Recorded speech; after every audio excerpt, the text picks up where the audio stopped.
A very good evening to everyone, and a welcome to our webinar on maths anxiety. I'm Rob Jennings. I'm co-founder of the Dyscalculia Network, and I'll be chair of this event today. Upset, avoidance, fear, and stress are just some of the words associated with maths anxiety. Maths anxiety is a real problem facing many children and adults, where disorganization, helplessness, apprehension, and in some cases, real panic are displayed when facing with maths anxiety. Thanks for letting me know. Yet many times, maths anxiety goes unnoticed by teachers and parents, and the child or later young adult is left feeling helpless. A downward spiral begins where the anxiety prevents the child from engaging and learning. Then the maths gets harder and the foundations are not secure, so the anxiety worsens. Over time, the gap widens, so much so that the young adult starts saying the phrases we dread to hear. I'm rubbish at maths. I hated maths at school. It has become almost socially acceptable to say that I'm bad at maths or I hate it. This needs to change. This is why the Dyscalculia Network, the Maths Anxiety Trust, Learnus, in association with National Numeracy, have launched the first Maths Anxiety Awareness Day with the aims of raising awareness, helping those people with maths anxiety, helping teachers and parents and other professionals to identify the signs of maths anxiety and how to tackle them. And perhaps most importantly, in helping to restore confidence and to foster an enjoyment in learning maths, changing the hate it to I love it. We believe this is possible for all students with the right support and encouragement. So I'd like to start this evening by saying a huge thank you to Shirley Conran, OBE, who formed the Maths Anxiety Trust back in 2018. Would also like to thank Learnus for hosting this event tonight.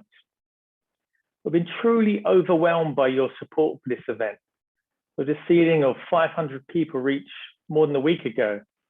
But don't worry, we're recording this whole event tonight, and it will be put up on online on the Dyscalculia Network, Learnus, and the Maths Anxiety Trust websites. We are really excited and delighted to introduce the lineup of our panel this evening. We will all speak for about 10 minutes each, and this will be followed by an opportunity to ask our experts your questions. So please type your questions into the Zoom chat facility, and we'll try to get to as many questions answers as we can. If you want to ask a question to a specific panelist, please add their name to the question. Our first speaker tonight will be Dr. Steve Chinn, who's internationally regarded expert in the fields of maths learning difficulties. Steve founded an award-winning school for secondary students with dyslexia and comorbid conditions, and has spent his whole career focused on understanding and supporting students to overcome their maths difficulties. He has written 8 books and numerous articles and papers on teaching and learning maths. Our second guest will be Dr. Thomas Hunt, who focuses his work on maths education and the interplay between emotion and mathematical processing. This encompasses factors such as maths anxiety, maths resilience, maths confidence, maths self-efficacy, and maths attitudes. Tom today leads the Maths Anxiety Research Group at the University of Derby, and also is a member of the Maths Anxiety Trust Committee. He's an author of numerous papers and regularly speaks in the UK and internationally on the topic of maths anxiety. Our third speaker is Sue Johnston-Wilder, who specializes in mathematics education, and in particular, inclusion and empowerment in maths through use of technology, history of maths, apparatus, modelling interesting applications, addressing maths anxiety, and developing mathematical resilience. She works with teachers, learners, parents, and supporters of maths learning. At the University of Warwick, she has several PhD students working on the development of maths resilience. Sue is an author of numerous books, papers, and chapters on the topic of developing mathematical resilience as a response to maths anxiety. Our final speaker is Jane Emerson. Jane trained as a speech and language therapist and then went on to train as a dyslexia specialist teacher. She and the late Dorian Yeo started Emerson House, and the maths side of the work developed to explore connections between dyslexia, dyspraxia, and dyscalculia.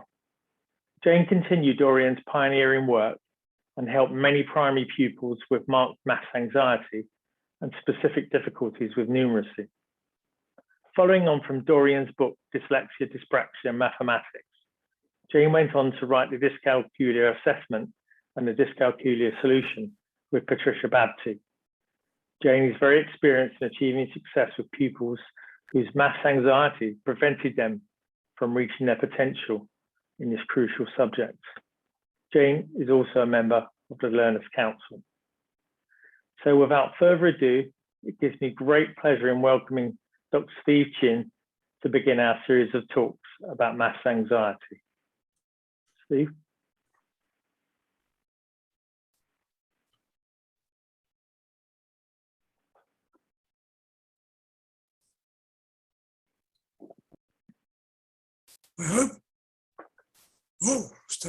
I hope you can see my screen. Yeah. Can you see my screen? Yes. Yeah? Yeah, all good. The ominous notice across my screen. So we'll keep our fingers crossed for 10 minutes and hope for the best. I'm suffering from presenter anxiety at the moment. Okay, 10 minutes to talk about the many, as you said, Rob, I've been around for a few years, so I want to just pick up 1 or 2 points in 10 minutes of things that have happened over the years. There are lots of definitions of maths anxiety. I picked this one because it kind of suits my experience. So the anticipated event is expected to make demands for which the person is unprepared. So you're going to ask someone to do maths who can't do maths or thinks they can't do maths. And they can't dismiss that, they just get obsessed with it and it becomes just a whole attitude and they withdraw from maths. They may not be generally anxious. This is a state anxiety, often specific just to the maths. Well, this is what I've learned. Mental block anxiety can be triggered by a symbol or a concept that creates a barrier for a person learning maths. And that's one of the main culprits, division. There are others. The other issue is society. And I have to blame society for a lot of things. Socio-cultural maths anxiety is a consequence of common beliefs. Beliefs bedevil mathematics. If you can't learn facts, you'll never be good at any maths. People like Gove, notable educators, said that. But it's real. The anxiety thing is real. And since I started way back in the 80s to work specifically with dyslexics, the technology's come on so well. And now with all the neurological capacity and stuff we have, there actually is direct neurological proof that the prospect of completing a mathematical task is equivalent to anticipating bodily harm. It's real. And that was an article where Ashlock mentioned that in a book I edited. So what we're going to look for is an escalation, because obviously kids aren't born with maths difficulty. So what kind of makes kids anxious? And these are some of the key things. Learn these basic facts quickly. There's an obsession in maths with doing stuff quickly. I don't know what the rush is, but it's not suitable for many kids. Mental arithmetic. Sue Johnston-Wilder calls this cognitive abuse. Absolutely spot on. Let's do some fractions. One of the top hates for kids next to word problems. How about some algebra? I'm out of here. So it's that idea that each thing reduces the child's self-image. Where's the tipping point?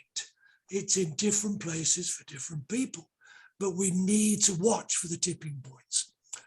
The tipping point into withdrawal. This was some research I did way back in '95 with some dyslexics and some mainstream kids, most of whom were not dyslexic, as far as I know. So these were just some simple, I never tell kids maths questions are simple. These are some straightforward questions, and these are the no attempt percentages. So as soon as you go from adding 5 to subtracting 4, the number of no attempts, percentage of no attempts for dyslexics rockets up. Multiplying by 20, so that's 2 and 10, not numbers that normally threaten kids. Division, even by 10, creates this massive difference in the withdrawal factor. And even dividing by 2 does it as well. So that dividing by 10, massive. I have a maths anxiety test. I put test in inverted commas because you don't pass it, you don't fail it, you just do it. Big sample of mainstream students across England and a big-ish sample of male students. Now, that's not because I was picking on the males. In the specialist schools, the sample of females was too small to make the results. So is it objective? No, it isn't. It's subjective, and it depends on the person. So the 20 items are built around social humiliation, test anxiety, task anxiety, and anxiety in the classroom. And they're all interlinked. The top items for high anxiety were taking an end of term maths exam. Stakes are high, hate that. Having to take any written maths test is also very high. Waiting to hear your score, to hear that evaluation of how you've done, which is often done publicly and so hard to escape. And the culture of maths, well, doing long division, we assume kids can do these things without a calculator. That's an assumption that it's developmental. And this thing I said about having to do maths quickly. This, Rob talked about resilience. This is a mathematics resilience scale. And I put it up just because there's lots of stuff. Actually, it's more of a scale about beliefs. So if you're not good at maths, then nothing can be done to change it. I'll just pick out these things. Good mathematicians experience difficulties when solving problems. That's a good belief because it makes these kids that can't do it feel a little bit better. Only smart people can do maths, which means if you can't do maths, you're dumb. So you've got to ask, what are you probing when you ask these questions? And you're often probing beliefs. And those beliefs are often supported by parents, unfortunately, because of their own experience. One of the key bits of advice I give when I'm training teachers is listen to your students. Get an ethos where they will talk to you, share their thoughts, because they're so invaluable. That ethos in your classroom will have a lot to do with reducing anxiety. So this is me listing some students way back in 2001 from some a dyslexia mainstream school with a dyslexia unit. So this is what the students told me. We don't like teachers who go too fast and expect, that's a key word, too much. Teachers who don't stick to the point. God, am I bad at that? I ramble all over the place. Did I tell you about the time my dog picked up 3 bones at once? Having test results read out loud. people who make fun of me, even if it's not too overt, or who are sarcastic. Being made to answer maths questions in class has so many pitfalls or waiting for the child with that. I also am interested in expectations. Students are surrounded by expectations from all sorts of different people. I think among the worst ones are government, but I've always been, I must sidetrack. Teachers have expectations. Your sister was brilliant at maths. Why aren't you? Brothers and sisters, you know, grandparents sometimes. They might often be the softening impact. Siblings, peers. What are you? You're good at maths. We don't like you. It's just a lot of stuff. The community, the culture, the beliefs. When I worked at a specialist school in the States, or ran it actually, I was head, I did the phrase unanxious, very ungrammatic, expectations. I need expectations because I want my kids to do well, but they haven't got to create anxiety. And they haven't got to be unrealistic, and in a way, unrealistic for the kid, the student, the adult. Another thing that I've got very interested in over the years is choice. Do you just teach one way of doing things or a choice of ways? Consistency is very important for a lot of kids. Inconsistency can create anxiety. Cognitive style. Not everyone has the same cognitive style. And if you teach to one cognitive style, it'll make some kids anxious. So it's important to look at different ways. I say these are all little bits from all the years to teach different ways of doing things. But some kids will just go, don't tell me one way, don't tell me many ways of doing it. Tell me one way, the way the exam uses, and make sure I pass the exam. So one method got to be as universal as possible.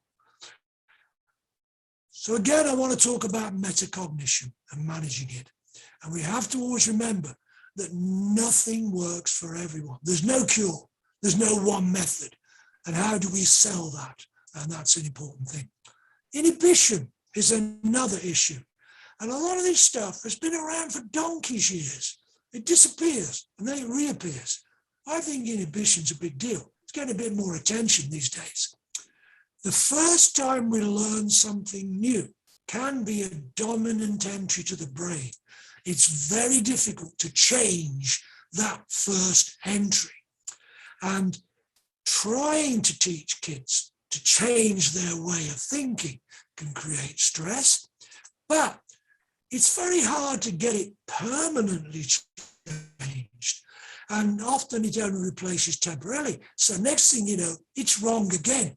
And then the anxiety level goes up again. And there are consequences, you know. Teachers say, how many times have I got to tell you this? A lot of the stuff I do is evidence-based because I'm a teacher and I love it. At my school, Bob Burden, our dear friend, sadly died far too young, from the University of Exeter, did a study of 50 of my students, and we're talking in 2005 here, of the boys in the school. And what he found was that they actually had a good self-concept, which he wasn't expecting to find, because we used Seligman's attributional style. There's also Feuerstein does similar stuff. And we channeled people's thinking to make them positive, to make them optimistic with evidence and challenging their beliefs. And 3 ways you do that. Kids think stuff's permanent. At the age of 7, I'll never be able to do maths. That's a big problem. Pervasive. I can't do fractions. That's me out of maths. I won't be able to do algebra or anything else. And personal, the thing I really, really hate. I'm too stupid to do maths. If we make kids feel that, it's bad. But anxiety isn't always a bad thing. So my kids got to deal with anxiety. But I used to say to them, you going to revise for the exam then next week? Oh, no, I'm pretty cool. I'm all right. So a moderate degree of anxiety is not a bad thing. So debilitative anxiety inhibits, changes behavior negatively. A little bit of facilitative anxiety motivates and alters behaviour positively. So anxiety's been around a long time, and I've got Larson, my favourite cartoonist, to prove that. So a ramble through, I don't know, 40 plus years of stuff. Thank you for listening. Thank you. And the wonderful Tom Hunt will speak to you next. He's a permanent guy at Derby. They only let me visit.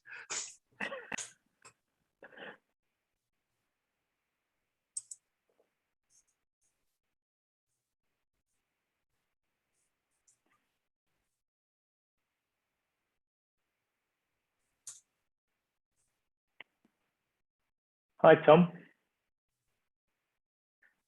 I think you're on mute, Tom.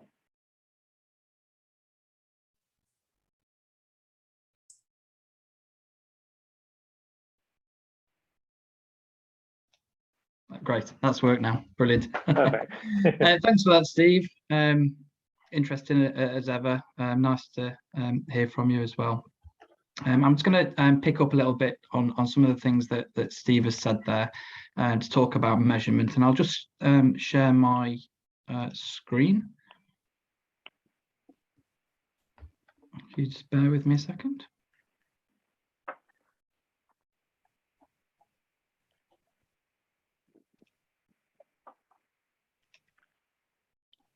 Hopefully you can see that. Yeah. So let's just start with, I guess, some of the indirect ways we can, I don't want to say just necessarily measure maths anxiety, but sort of identify it.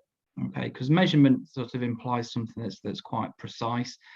Sometimes it's useful just to identify when there's an issue in the first place. So let's start with some kind of indirect things. Actually speaking to children or indeed adults, as Steve has alluded to there, can be really informative without necessarily using that language of maths anxiety or self-efficacy or all these other more sort of psychological terms, but actually getting some insights and giving people the chance to express their thoughts and feelings can be really useful. And Petronzi et al., one of my colleagues, did this a few years ago with some very young children, sort of age 4 to 7, and really just through talking to them, gain some real insight into their feelings, their experiences. So I think actually initiating those conversations can often be extremely insightful.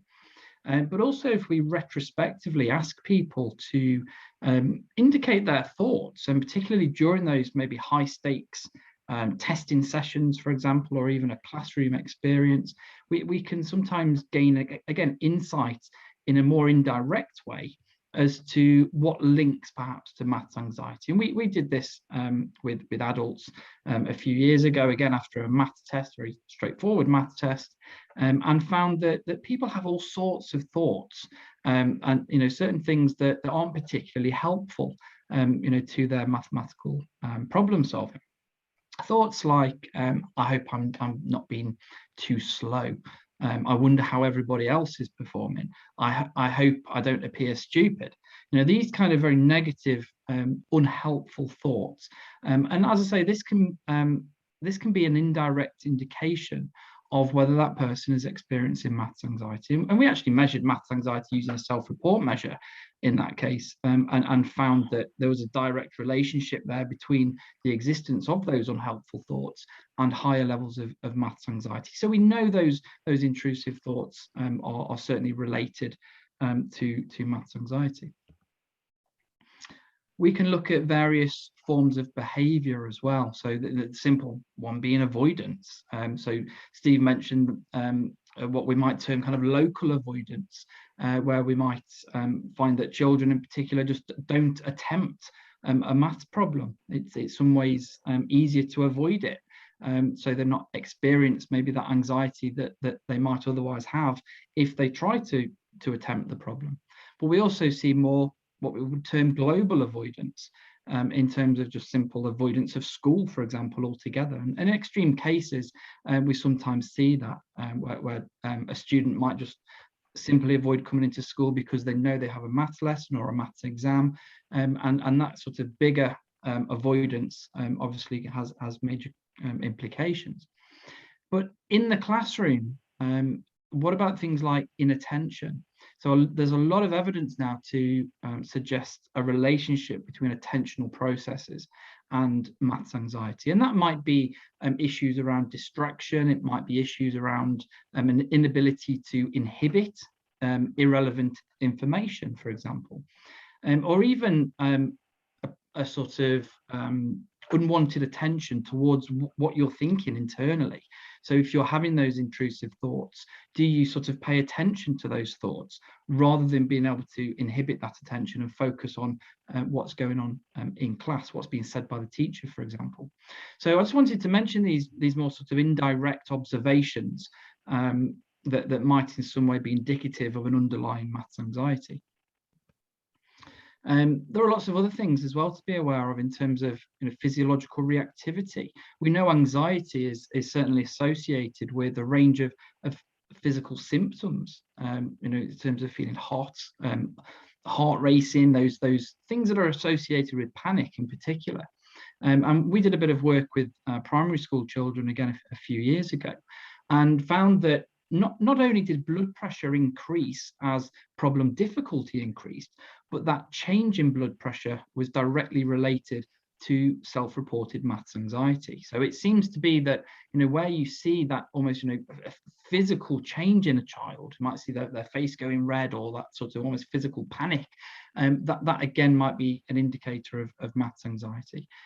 We can look at maths performance as well. We know this is clearly related to maths anxiety, and particularly in those kind of high stakes situations or situations that are regarded as high pressured, particularly time based, but also in terms of the nature of the math problem. So those math problems that tap into working memory resources, and they're known to be the ones that are more tricky for those who are highly maths anxious. So if we start to see some behavioral patterns there that maybe are specific to maths that we don't see in relation to other subjects or performance in other areas, again, that could be indicative of an underlying maths anxiety. But of course, it's helpful to have some kind of self-report measure for a number of reasons. I just don't think we should necessarily report on those rely rather on those self-report measures, but they are of course massively useful and for a number of reasons. They are the most popular form of measurement, and they've come on kind of leaps and bounds really over the years in terms of actual empirical testing and the assessment of reliability and validity, but they allow for comparison as well, but not only between people and groups, but also in terms of a more objective assessment of various interventions or strategies to reduce anxiety. So if we take those kind of baseline measures, there's some kind of intervention in the middle, and then a follow-up measure of maths anxiety, we can sort of see whether anxiety is in some way impacted by that intervention. But there's lots of things to think about, and one of those is age, for example. This is always going to be relevant with self-report measures because the items on those scales need to be age relevant, the language that's used, and also the context as well. So those kind of situations that we might be referring to. So how anxious would you be doing X, Y, and Z? Well, that X, Y, and Z is going to differ really according to the age of the child and therefore what level of education they happen to be in. So we need to take into account that sort of broader context as well. And of course, there's all sorts of cultural considerations to that as well. This is certainly not an exhaustive list, but I've just highlighted here a few of the known maths anxiety scales, starting with ones that are maybe more specific to children. And you can even see here that many of these have been devised and tested with a very specific age range in mind. It's certainly not the case that you've got this kind of general children's sort of self-report measure and then one for adults. Actually, it does differ according to the age group in particular. And as I say, both in terms of the language and the specific kind of context that those items on that scale might relate to. There's lots of others as well in terms of more general or adult populations, really starting with the maths anxiety rating scale, which was devised back in the 70s. And there's been really a range of modifications to that since then, often in terms of shortening it, because I think it was 90 items or at least 90 items when it first was published. So since then we've got, for example, the shortened Mars, we've got the revised Mars, and other kind of variations of it, including the scale I published with colleagues 10 years ago now, which is the Maths UK. Others have argued for a single item maths anxiety measure, so just one question that asks kind of how anxious you are about maths, and there's some suggestion that that's, you know, a perfectly reliable and valid way of assessing maths anxiety. The one issue with that is that it really doesn't take into account the sort of multi-dimensional nature of maths anxiety, which is what Steve alluded to earlier, that maths anxiety could sort of differ slightly according to the context.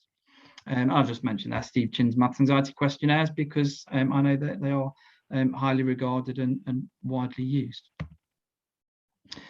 There's a few things to think about in terms of children, as I say, and particularly around language. And the AMAS, the abbreviated maths anxiety scale, is a very commonly used maths anxiety measure, partly because it's quite general, it's sort of quite applicable to lots of populations, but it's also quite brief as well, which obviously is beneficial anyway, but particularly with children. But you can see this example that was used in 2017, a modified version of the AMAS, where they tried to change the language to sort of fit with a younger group. So rather than saying being given a pop quiz in maths class, there was reference, for example, to having a surprise quiz in maths. So just changing that language to make it more valid, more suitable for the particular group in question. We've also got the Children's Maths UK. So this was developed again with my colleague Dominic Petronzi and others. You can see here the language again is very different. The nature of the questions is quite different to some of those other measures as well. So when my friends finished their number work before me, for example, so this language derived really from those focus groups with those younger children who talked about number work rather than necessarily maths. So these are, 4, 5-year-olds, for example. So when I can't do my numeracy work, I feel. And you can see again the major distinction here with some of the other measures is that sort of pictorial response format, which really does away with some of the language issues, of course, and reading ability issues that you would have with words. So not at all anxious through to very anxious, for example. So this has been shown again to be quite a reliable and valid approach. This is just a snapshot of the Maths UK. So again, you can sort of get a feel for what this would look like. You see this is very different to the children's scale. And this includes not just those questions that might apply to the classroom or an educational context, but again to a more kind of everyday context as well. So those situations that adults might find themselves in, for example, it might be calculating how many days until a person's birthday, or it might be being asked to calculate £9.36 divided by 4 in front of several people. So it could be if you're working out the cost of a meal or something like that. Working out how much change a cashier should have given you in a shop. So those situations that are perhaps outside of the classroom.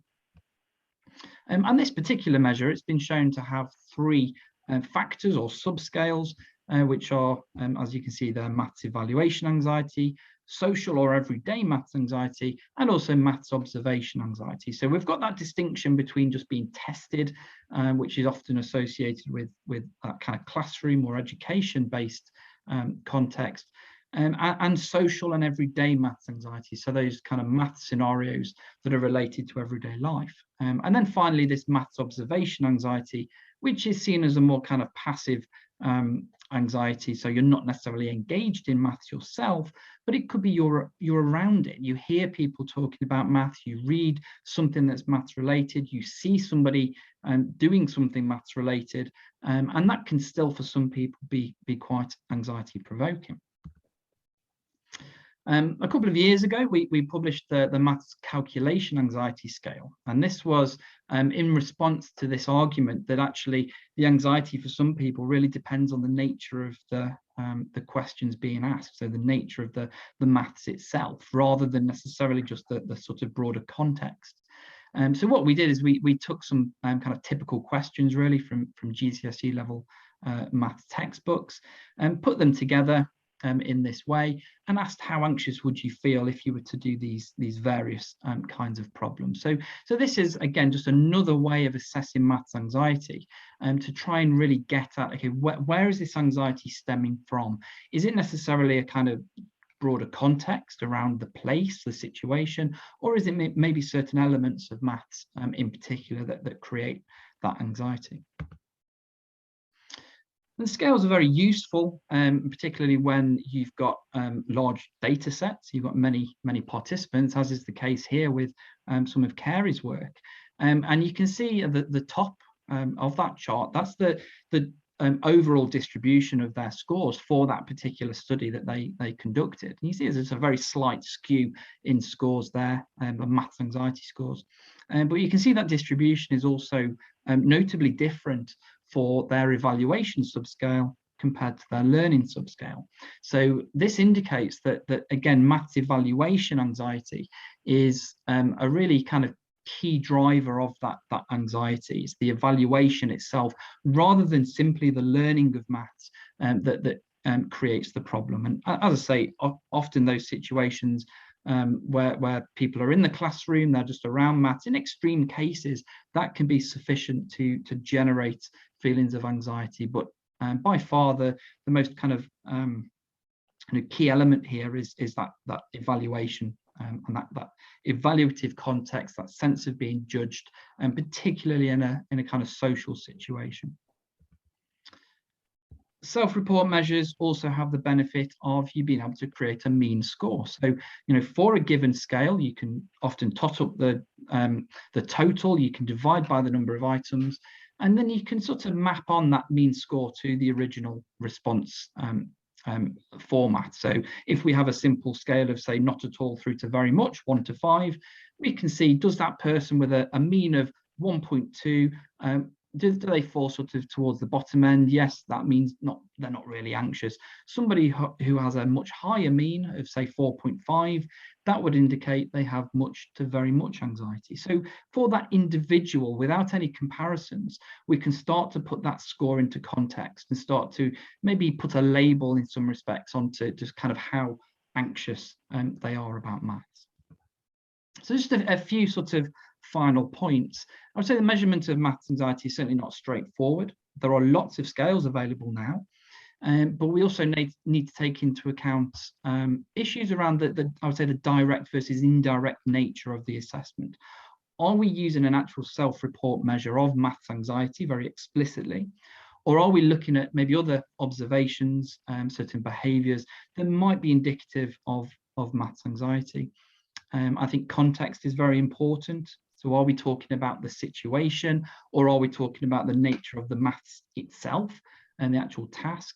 And, as I say, it's multidimensional. We need to bear in mind the subscales that form these maths anxiety scales to understand the different almost types of maths anxiety that might be relevant.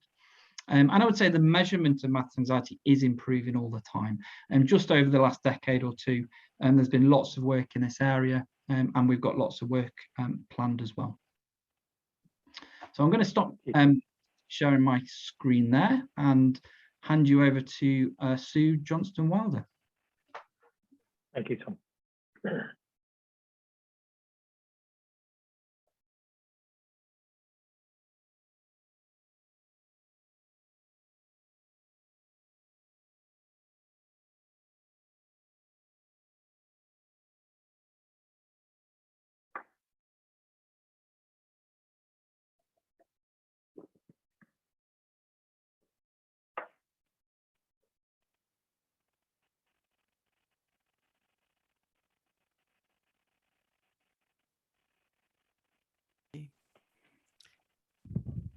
Can you see the screen? Yep.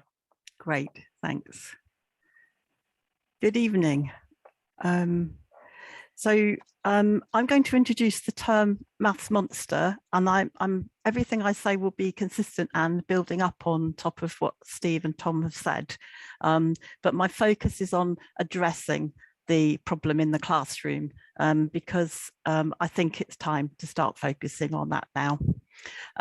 We devised a course called Maths with Chocolate for adults at Warwick University who self-identified as maths anxious, and everything was in the context. So for example, area was done with arrays of bars of chocolate. Everybody enjoyed the chocolate. And the thing that came out at the end of this was a lady said, "Thank you for rescuing me from the maths monster." And that's where this expression has come from. So in a different context, a clinical psychologist called Dr. Marianne Trent said, when you're dealing with an enemy that you can't see, it's hard to turn the threat radar down. So we're looking at an invisible threat, which we're calling a maths monster. And when a lady at Warwick was asked to come and talk to me about what I was doing so we could make some videos for the postgraduate research students about mathematical resilience, she drew a cartoon of herself dressed in armour to protect herself from any maths that might come up in the conversation. So that's quite another powerful illustration of the way that many people feel about mathematics. So it's like an invisible monster. It's a grim reality for a significant proportion of learners. And Tom's gone through the sort of behaviours that you might observe in the classroom. He hasn't mentioned the ones that throw chairs or storm out of the lesson, but that's also what happens when people are asked to resit and everything goes too fast again. I'll also point out that it's been written about since the 1950s, and because advice that was given by the likes of Sheila Tobias and others in the 70s and the 90s wasn't implemented effectively, like addressing maths anxiety in elementary school teachers, it's getting worse. It causes reduced or backwards progression, which is really evident when you get resit students. And the government has apparently decided that the 80% of students who fail GCSE resits are just not capable, whereas actually in our view, it's because their maths anxiety hasn't been addressed before they start the resit. And our point this evening is that maths anxiety can be addressed. Using some of one of the measurements that Tom described to you just now, one of my students measured a local school in year 7 that they hadn't really been aware of maths anxiety in the school until the head teacher's daughter developed in year 8. And when she measured, 25% of year 7 we're already experiencing what we might call high maths anxiety that you would actually be able to notice by some of Tom's strategies if you knew what to look for. I think there are certain brain facts we need to know as educators. When we're educated, I'm talking to educators here, not psychologists, just the minimum you need to know. And in my view, the minimum you need to know is that the brain is very good at distinguishing challenge from threat to well-being or survival. The part of the brain that does that is 100 million years old and has kept crocodiles going for all that time.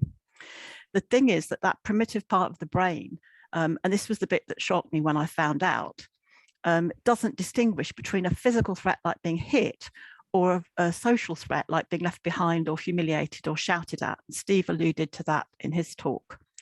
And such threats are remembered deeply inside that brain. And when the brain subconsciously perceives a threat like the one they've come across before, the initial response is fight or flight. And that is disastrous when you're trying to learn mathematics.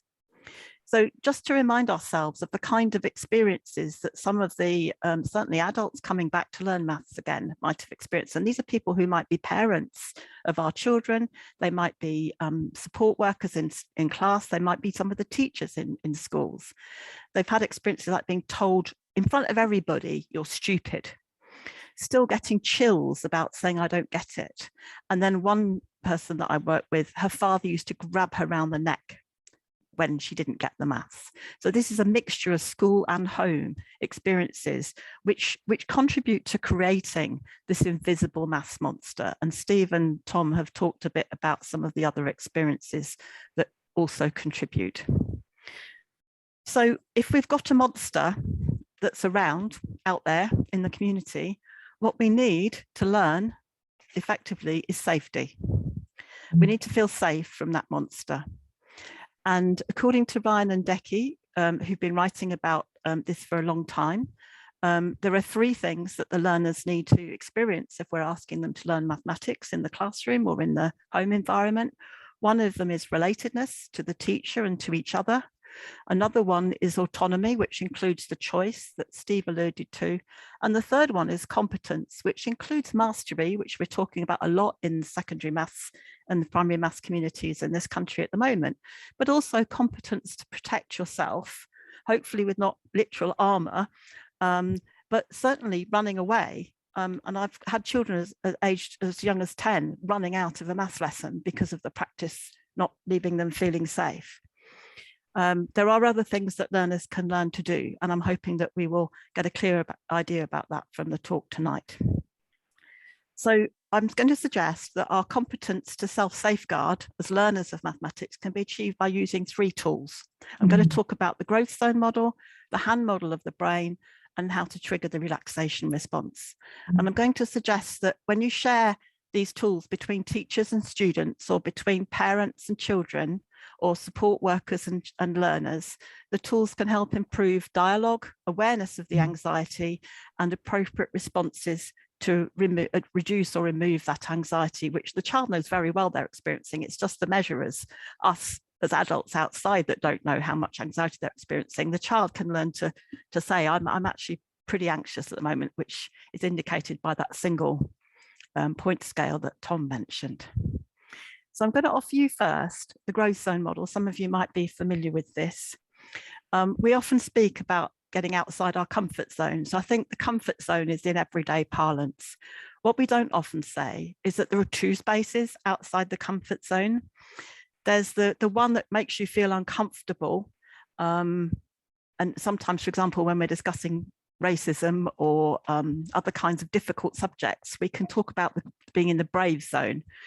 Being uncomfortable, but not panicking, being sufficiently uncomfortable that we're going to tackle something a bit difficult. So if I took you to the Warwick climbing wall, for example, some of you would find that a bit of a challenge, and you'd be a bit on edge, but hopefully you'd be trusting that I wouldn't put you actually at risk of your life. So you'd stay in the orange zone or the growth zone rather than going into the red zone.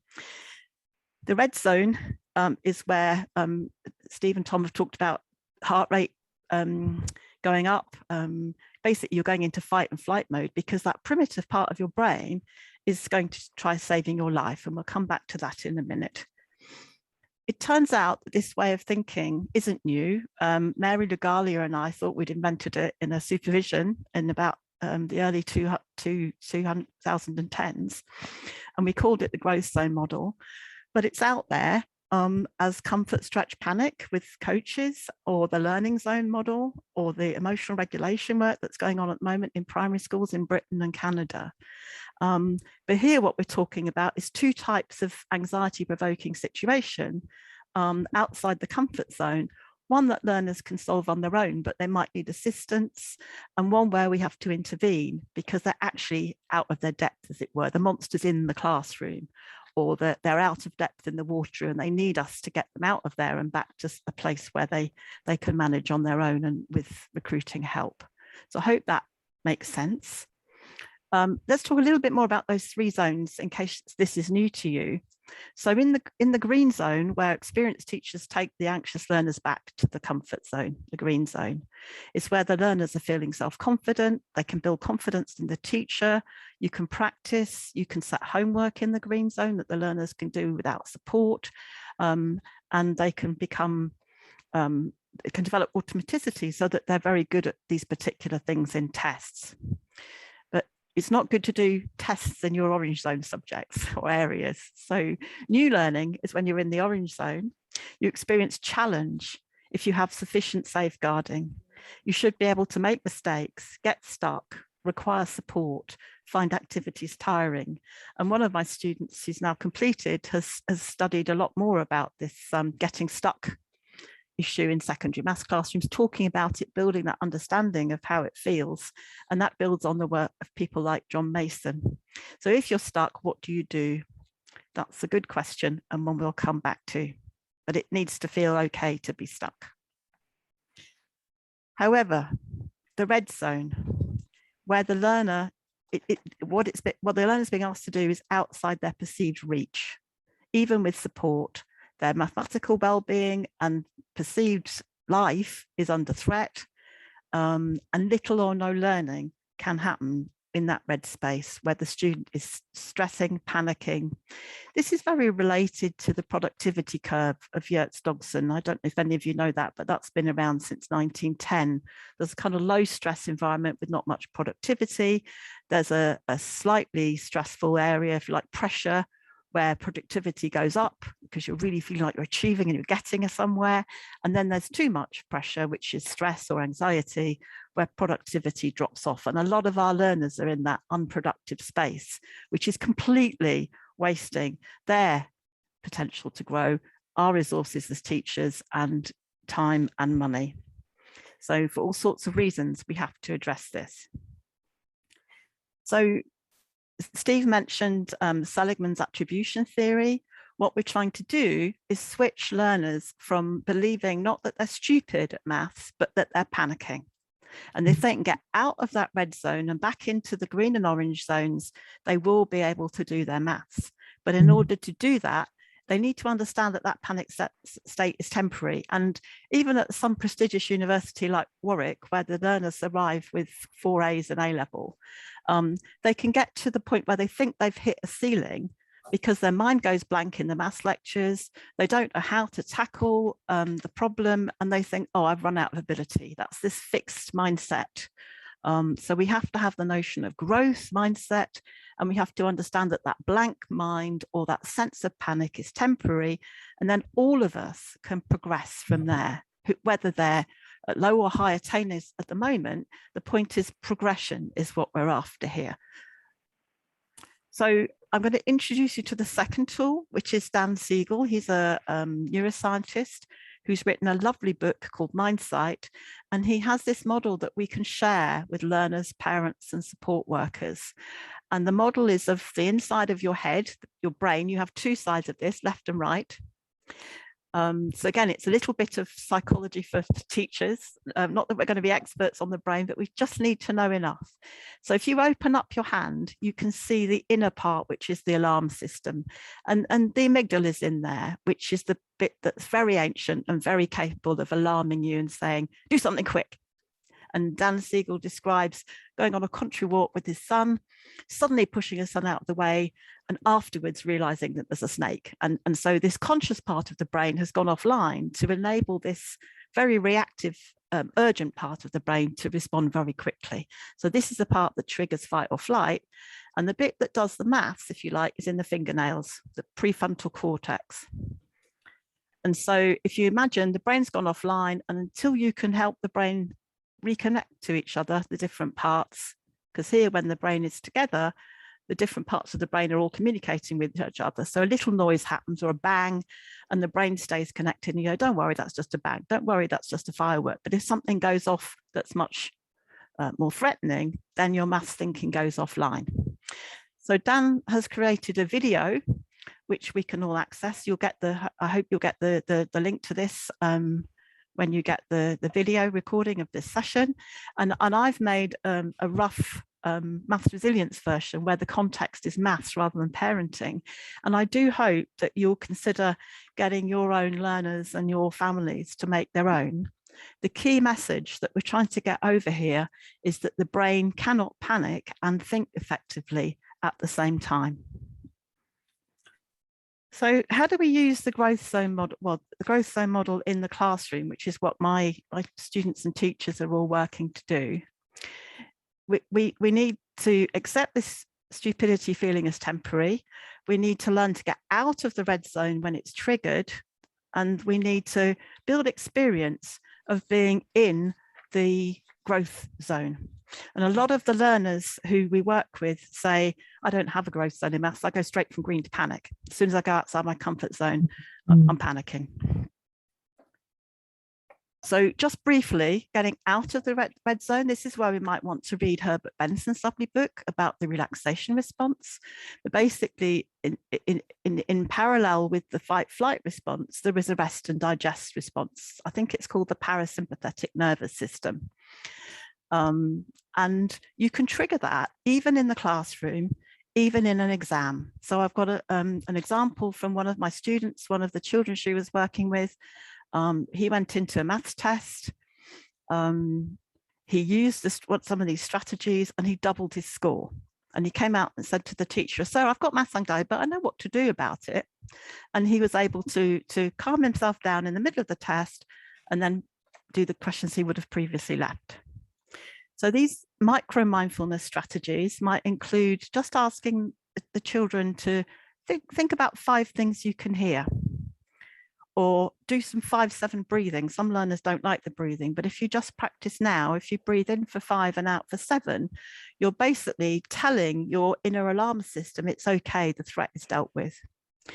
If push comes to shove in a classroom, the learner can show you a red card and go for a walk to, obviously can't do an exam, but or they can go to the toilet, I suppose. Some people are trying getting the learners to eat in lessons where they have been anxious, certainly in the small groups. These are some things that we're not allowed to do in classrooms. There are other things you might be able to do to get out of the red zone. If you tell me you can't do them because your classes are too big, I'll tell you that in South Africa, they're using these strategies with classes of 60. So hold up your hand, show me where you're at. And if anybody's got the hand up, we're going to take a pause and do some micro-mindfulness before we carry on. But obviously, in different cultures, different strategies work. You don't want to get into situations where teenagers are humiliating each other, because that isn't what we're after at all. The key message, again, don't try to do maths while your brain is focused on the maths monster or the tiger or whatever it is. So in terms of building the amber zone or the growth zone, learners can learn these strategies. They could try a simpler example. They could talk to a neighbour. Some people use the 4 Bs, Brain, Boss, Buddy book. They can recruit help. They can use the internet, that's also available for homework. They can expect to get stuck if they're in their growth zone. They can expect to make mistakes, because that's growth, not comfort. And one of the biggest changes that we found with teachers who I've been working with is that they take rough work more seriously in the orange zone. So there are some primary school teachers who've given paper tablecloths to the tables where the youngsters can do their rough work, or even to have a rough book that they can work in. And as Steve and Tom have said, people need to be allowed to take their time. We don't want speed tests in a growth space, because it needs to be safe enough to take risks. We've tried these models in all sorts of contexts and places. This is an example. The teacher of this class happens to be here on the conference today. It's in Brazil. And the youngsters are struggling, students who would normally struggle with statistics in the 16 to 18 year group. And what the teacher did was to take time out to introduce this language to the learners. And they put on the model on the wall psychological things that they would notice if they were in the different zones. So for example, if you're in the red zone, they might notice that their hands would be sweaty. Everybody can imagine being in the red zone, you know, because a car's suddenly coming straight at you, or we've all had experiences we can grow on to learn about how we recognize these zones. So then the measure issue becomes one of personal recognition and communication with the teacher. I don't know how I'm doing for time, Rob. You got a couple more minutes, Sue, that's fine. I'll jump that one then. So the growth zone model is a means to help learners understand and articulate their feelings when they're in a learning situation, and helps us as the teachers and the parents and the carers and the support and the learners helping each other to safeguard the mathematical well-being of those involved in learning and supporting maths. So together, we can tackle the very real, invisible maths monster if we build awareness amongst our communities, if we develop a shared language for mathematical safeguarding, if we enable learners to say, Miss, I've gone into the red zone here, and to have some autonomy of choosing different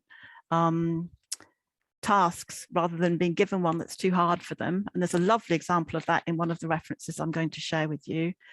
Encouraging learning communities that don't just leave people behind when they're studying mathematics. And as Joe Bowler and others have said, in addition, continuing to build growth mindsets. And I've put a reading list together. The 2 books I mentioned are at the bottom, and these others are all publicly available except for the teacher one in Brazil, and I'm happy to send you a copy of that. That's in consideration by a journal at the moment. Thank you for listening, and I'd like now to, with your permission, to pass on to Jane Emerson. Thank you, Sue. That was great. Yeah.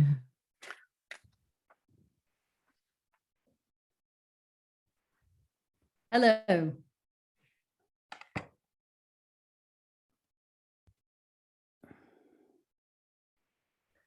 I'm just sharing my screen. No, I'm just wondering how I'm not showing slides, so I just need my square enlarging. Perhaps I'll just carry on. So I'm here today because I taught many anxious children for 30 or 40 years. I can't count, so I'm not sure how many it was. And they were all anxious, really. And so unwittingly, I believe from talking to Sue Johnston-Wilder very recently, that in fact, we were really using an embryonic form of this growth model in many ways. And so the children who walked into Emerson House in London were mainly dyslexic, dyspraxic, and dyscalculic. And many of them were extremely anxious. So we had a skewed population of anxiety, really. So it was very simple for us to understand that we had to settle them in. And so when they arrived, it was very obvious. Some of them couldn't even speak because they were so anxious. Some of them were stammering, spluttering, and shaking. And so it was very important in their first week to help them to feel comfortable. And the change happened in a day or two, but we still worked with them for about a week with settling them in, with activities that they certainly could achieve. Some of them were games, some of them were working with Cuisenaire rods or other concrete materials, talking about numbers. And of course, some were overconfident. They walked in and they'd been forced to attend Emerson House because they had difficulties and they were somewhat in denial. So how did we cope with them? Well, if they were, I don't like the word cocky, but some of them were. So we would actually challenge them a lot more quickly, but we do it with kindness and explanation, and give them lots of descriptive praise about what they could do. And then we would gently talk to them about an area that we'd found, a proximal level of development, as Vygotsky put it, to actually, okay, well, let's start work on what you found this one a little difficult. And if they said, no, I didn't, I said, well, let's talk about what you did. And so we were just a very sensitive group of special educational needs teachers. I was a speech therapist, but most of them were trained dyslexia teachers, and then became more a specialist in maths after Dora and EO trained them. And I was part of that group as well. So, so we built relationships with them in those early days. Those that were in the panic zone, and I'm using some of Sue's terms because they just make sense now, I've heard and talked about her, but it's the same thing as we did. They were anxious. We moved them out of the anxiety zone, hopefully within a week or less. And then we started at a very low base based on the assessments that we'd done. Many of the assessments were done before they even started to attend.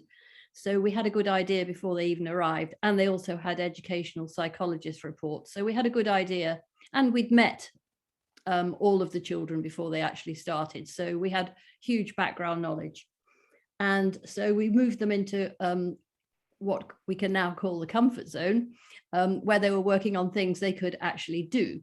And if they became bored, we were skilled, so we could just step up the pace and challenge them a bit more. So it worked really very well. There was one particular child, Tara, who was a school refuser and was just shaking with anxiety for some days. I like to pride myself that I wasn't frightening, but Tara looked terrified of everybody and everything. So I made a particular relationship with her, and actually we agreed that she would say to me when she walked in every day, "I'm not scared of you, Jane." I didn't use that with anyone else over the years, but so we did that, and actually it worked. And it was always done with humor and a smile. So one has to be creative and take an individual approach to each child, building a relationship of trust and confidence. So then the maths intervention started. I think over the last weeks, there's been a lot of focus on maths anxiety. And of course, today, that's the point. I hope that everybody will start to move from focusing on moving these children out of the anxious zone into finding solutions for them with the actual maths. So we've already had a Zoom on for educators, and I'm sure good work can be done on helping all of us to become even more skilled at finding proximal steps. Often in the past, we all thought we were moving on to the next step. But if you break the one step down into small parts, there are lots of subgroups. And as a non-mathematician, although I did scrape through O-level, and I'm not dyscalculic, I believe, of course, the areas that we work on are mainly about number sense. And really, that's only the beginning of the underlying common sense about quantities and numerosities. So, so at Emerson House for many years, we've dealt with literacy and numeracy, and we have moved through. And I was thinking about this yesterday, that sometimes we go from red anxiety through to green and then into the growth zone. But of course, some children do come in and go straight into a green comfort zone, into the growth zone, and we avoid anxiety. But with all the burgeoning information about spotting this in the classroom and in large classrooms, I gather, of 60 children, perhaps people will become even more skilled at either noticing very quickly anxiety or avoiding it by having open communication in the classroom, so that children also, they could have a mentor or a private time when they could come to the teacher without being embarrassed to talk about how they're feeling about the maths. I had the similar problem with French. When I saw the orange French book, I just went into panic mode. And in fact, I've never been a very good linguist until I lived in South America and learnt fluent Spanish. But at school, I was phobic about that orange French notebook, La Plume de ma tante, etc. So I'm glad I've experienced some anxiety, and I certainly did with slide rules and log tables with SMP maths. So if we, fortunately, people are talking about the word solution, and that fits in rather nicely with my second book that I wrote with Trish Babty called The Dyscalculia Solution.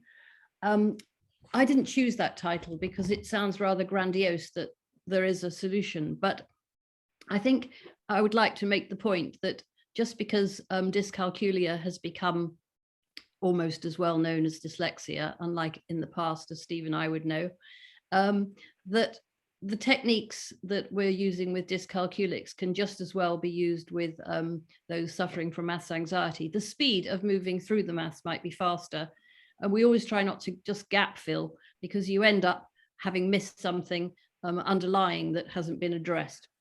But I would say that the techniques with the specific learning difficulties in maths can be similarly used. So let's hope that we're all going to move more quickly towards solutions to notice and be aware of anxiety, but actually address this in the way that we teach maths, using perhaps concrete materials, games, etc. And I know we're running late this evening, but I think I've just about managed to say the main things of what I wanted to say. So thank you for your attention. Thank you, Jane. So before we get on to the questions, I just want to sort of remind everybody that the whole recording will be put online probably in the next few days, maybe early next week. So you'll be able to access all of the slides through that recording and all of the links. And Sue gave some fantastic links, and there's some really good books there. So that will all be on the recording for that. So we have a number of questions. I'm going to start with Tom, if you don't mind. Can maths anxiety be passed on from parents? And do we have any evidence of this? Yeah, I think there's certainly plenty of anecdotal evidence. This is something we experience a lot, I think, in conversations with people who are maths anxious or with teachers. We will often hear parents, it might be both or a single parent, say things like, oh, I was never very good at maths at school, or oh, maths isn't my subject, you need to go and ask somebody else for help, kind of thing. So there's lots of language issues that I think can create anxiety and lots of issues around sort of self-beliefs in math, in your own ability. And I think this is passed on kind of inadvertently quite often, and I think it can almost have a reverse effect in the sense that parents sometimes feel as though they're being almost compassionate, empathetic. I understand what you're going through because I was terrible at maths. These kinds of attitudes, but this sometimes has that negative impact in the way that is passed on, particularly if that language is repeated time and time again over a period of time. So I think that there's certainly plenty of anecdotal evidence, but also in the literature, the academic literature, there is evidence to suggest that there is that link between parents' own maths attitudes and maths anxiety, and that in their children as well. Thank you very much, Tom. A question for you, Sue. How prevalent is maths anxiety in UK schools? Do we have a handle or a measurement of this? Oh, what a good question. The problem is that we don't distinguish in the literature between extreme maths anxiety, high maths anxiety, medium maths anxiety. So it's quite difficult. So I can tell you from the results of one of our studies in one school that the prevalence was a quarter high maths anxiety, but we didn't distinguish extreme maths anxiety, phobia, if you like. A quarter medium maths anxiety that did need to have attention paid to it, and only a half was kids who were doing fine. And that was based on cutoffs that are in the literature. If you look at the Cambridge study, the measurements, they talk more like 10% rather than 25%, but it depends how you define it and how bad. It's a spectrum, as you've probably picked up from what we've been saying today. And it depends how bad it has to be before you define that you've got it. So I think it's worth us thinking of it as something that's like a handbrake, an emotional handbrake, and it depends how hard it's on, how much it interferes with learners' progress. Does that help? Yeah, that's great. Thank you very much. A question for you, Steve, from Karen. She completely agrees with you about the government expectations. However, they answer the requirements of parents' needs to know how good schools are. Do you think if we remove the need to produce statistics for schools, we can remove an element of pressure for schools and teachers that will benefit the children, especially with maths? Steve?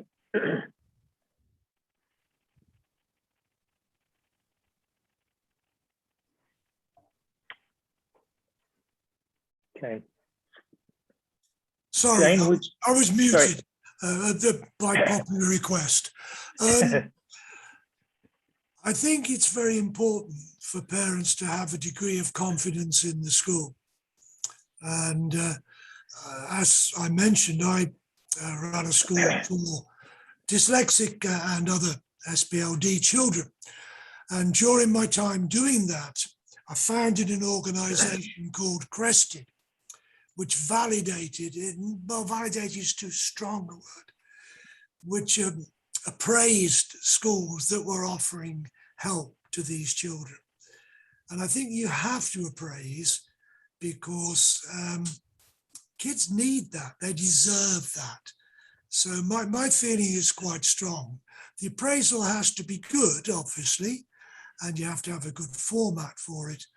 But to let schools do their own thing, if that's what I'm being asked, I think that's pretty dangerous. Okay. Does anybody else on the panel have their feelings on this? Okay, we'll move on then. How can you distinguish between dyscalculia traits and maths anxiety traits? Do we use similar strategies? From Teresa. Jane, would you like to have a go at that one? Well, I suppose if we go back to thinking about number sense, if I was faced with a child who seemingly couldn't do any maths because they were in such a panic state, I would, as I described before, work with them until they were ready to show me what they could do. I actually had one child, and again, it's fantastic over 30 or 40 years to have these unique cases, that one child actually had a nervous breakdown at school. And I was asked my advice about what her father, it happened to be, should do. I actually recommended she should just come out of school. She'd been so traumatized by the whole experience. But actually we found that she had very good number sense when we investigated. And also that once we got her out of her panic mode, she was quite a good little mathematician. So I would say that she was not dyscalculic. And although the school was well respected, in her particular case, perhaps as Sue alluded to, things were going too fast for her, or she missed out, or anyway, perhaps it was a personality. You don't inherit maths anxiety, but there again, perhaps she was a somewhat generally anxious child. That does happen. So really, let's answer the other side of the question, which is, how do you identify a dyscalculic? And of course, that's a complex question that needs, but I did find that sometimes it can be quite quick to find the problem when you're dealing with comfort zone level maths, such as if 2 and 2 make 4, then what is 2 plus 3? Now, if a child of primary school age starts treating each question as a completely different one and can see no connection whatsoever between the first question and the second, then you begin to get a very strong sense of the lack of number sense. And just to get even simpler, sometimes we would play even simple dice games, and the children who couldn't recognize dice patterns, obviously this can be cultural if they've never played snakes and ladders with 2 dice. But there again, most children would recognize dice patterns by the time they got to school. And if they were counting in ones, the dice patterns, then that would be a very strong sense of something more deep. I've probably answered the question rather simply, but that's probably appropriate for this evening, I hope. There's one more question here from Becky. How can you overcome your own maths anxiety when teaching children who present with maths anxiety? Really good question. Sue, would you like to have a go at that one? I don't know whether you can use these strategies on yourself. I'm very happy, as are my colleagues, to offer one-to-one coaching to help you overcome any personal maths anxiety until the country starts taking this seriously enough that they offer these courses, which we might call, for example, coaching for mathematical resilience. We've got one course we run for FE teachers who have maths anxiety. We do know that it's prevalent in schools. We do need teachers to start talking about it. We do need courses to be funded for people to go on these courses, because we also know, in addition to parents sharing their maths anxiety, the same team in America has also shown quite strongly that teachers can pass on their mathematics anxiety, particularly to empathetic young learners. So it's really important that your anxiety is owned and addressed. And thank you for asking the question. And please come and see me for a couple of one-to-one coaching sessions. Brilliant. Thank you, Sue. We've got time for one more. Steve, if I may, the recent Ofsted report on maths said that evidence shows that schools should teach mathematical procedures rather than teaching for understanding. What are your thoughts on this?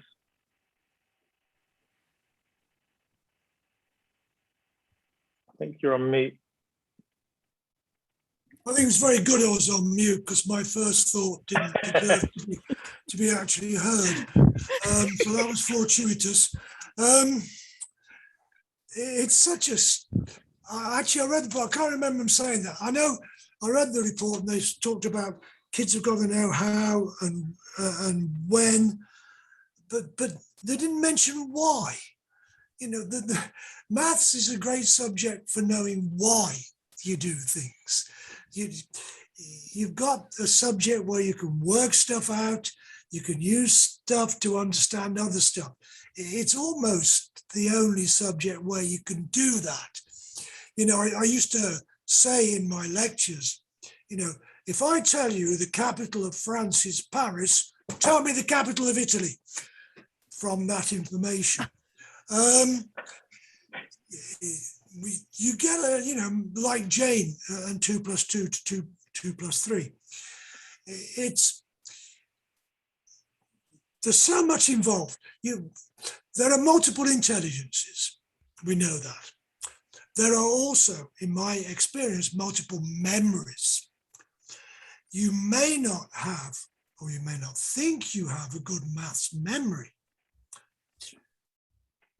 And that is worrying, but you can show kids and adults how to use what they know to work out what they don't know.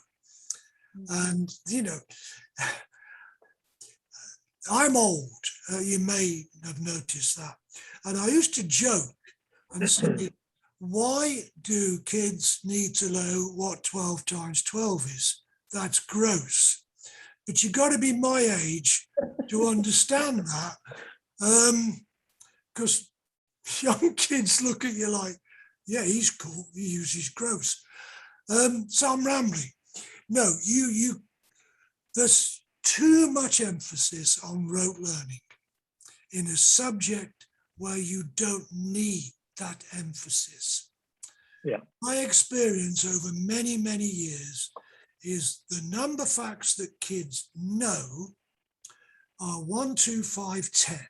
Those are the ones where they're fairly secure. And for a lot of teachers and adults, that's not enough. But if you know how to use those facts, that is enough. And in knowing how to use them, you learn maths. I just think maths, we missed so many opportunities to teach maths in a way that develops understanding, and that will, of course, reduce anxiety. So I've got a new book out. Oh, actually, let me do what Jane did, see if I can find it. Oh, yeah, there it is. There it is. It's called How to Teach Maths, which sounds incredibly arrogant, but the subtitle is Understanding Learners' Needs. And if we can do that, there'll be a lot less maths anxiety about, because you tend to be anxious, like my first slide, about stuff you think you can't do and stuff that will in some way harm you psychologically, or sometimes, again, sad to hear, even physically. So, okay, quick ramble, finished. Thank you, Steve. Well, I think we've just about run out of time, but any questions that we didn't get round to today, we'll make sure that we get a response from one of the panelists to come out to you. Rob, could I just plug one book in case there are parents in the audience? Yeah, go There's for it. another book. This is the Welsh English version. It's called Help Your Child Do Maths Even If You Don't. And it's aimed at maths anxious parents. Ah, brilliant. Rosemary Russell is the author, and it's free on Kindle. So please encourage people to have a look at that. Thank you. Thank you very much. So a big thank you to all of our panel. Thank you very much. And we'll say goodbye now.